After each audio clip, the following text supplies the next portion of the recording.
Olá, hoje é dia 12 de outubro de 2022. Vamos fazer mais alguns apontamentos, desta vez do capítulo 43, antes da reunião, do livro Os Mensageiros de André Luiz. Então, após o retorno do campo, Aniceto, Vicente e André, eles se deslocam novamente à casa de Isidoro e Isabel, aonde se realizaria uma reunião de trabalho, mais à noite.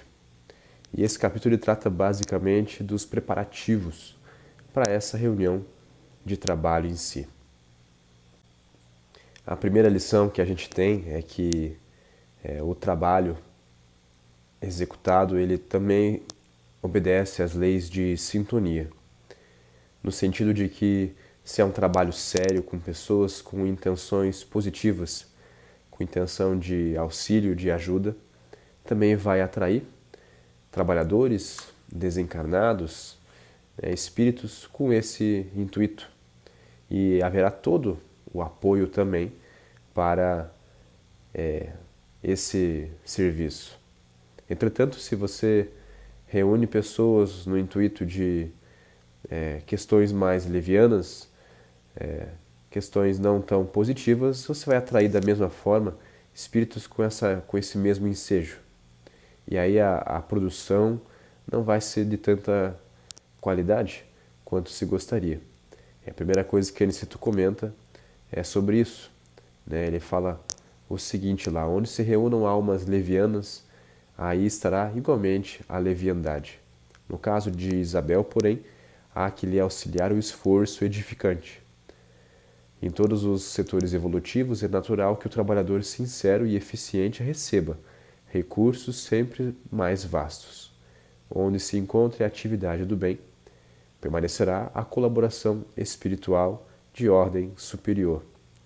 Cabe uma reflexão aqui das nossas atividades no dia a dia. Se a gente focar realmente no intuito, no trabalho, na execução das tarefas, se elas tiverem uma característica positiva, com certeza estaremos recebendo o apoio necessário para que elas se realizem. Não necessitando de nossa preocupação, de nossa ansiedade, apenas foquemos no que é positivo e todo o amparo já vem naturalmente, é da lei. André, então, ele observa alguns irmãos ali fazendo a magnetização do próprio ar, com faixas fluídicas, como se fosse a dividir o ambiente. E Aniceto vai auxiliá-lo na explicação. Esses amigos estão promovendo a obra de preservação e vigilância. Serão trazidos aos trabalhos de hoje algumas dezenas de sofredores e torna-se imprescindível limitar-lhes a zona de influenciação neste templo familiar.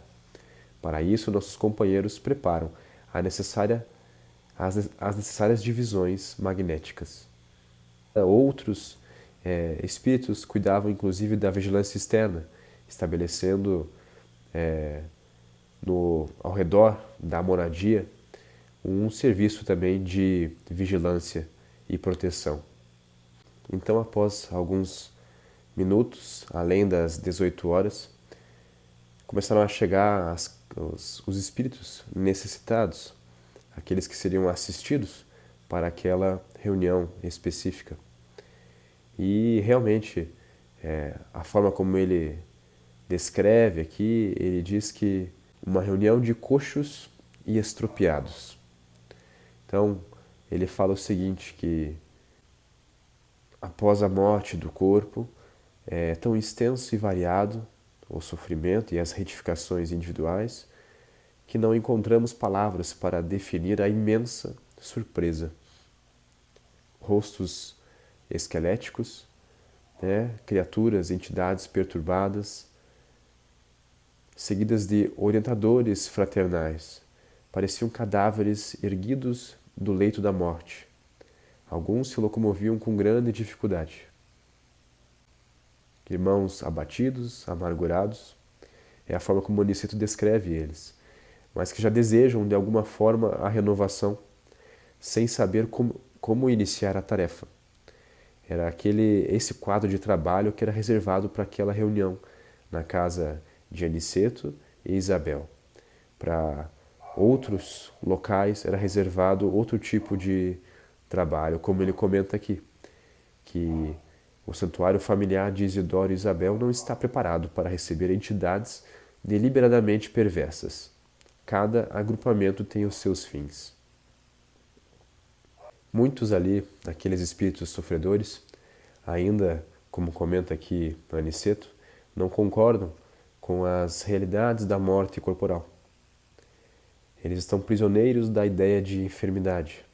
Existem pessoas, como ele comenta aqui, que cultivam as moléstias com verdadeira volúpia, apaixonam-se pelos diagnósticos, como usam essas doenças quase como muletas. Às vezes, no fundo, são almas boas, dedicadas aos parentes do sangue e aproveitáveis na esfera restrita de entendimento a que se recolhem, mas, no entanto, carregadas de viciação mental por muitos séculos consecutivos, porque são voluntárias prisioneiras àquelas doenças, àquelas enfermidades. Aniceto ainda comenta que demoramos-nos a escapar da velha concha do individualismo.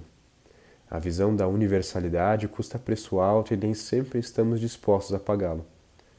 Não queremos renunciar ao gosto antigo, fugimos aos sacrifícios louváveis. Nessas circunstâncias, o mundo que prevalece para a alma desencarnada, por longo tempo, é o reino pessoal de nossas criações inferiores. Devemos, claro, dar toda atenção ao corpo físico, porém, não devemos viciar a mente, que é uma coisa totalmente diferente. E então o trabalho iria iniciar de fato. E assim finaliza este capítulo.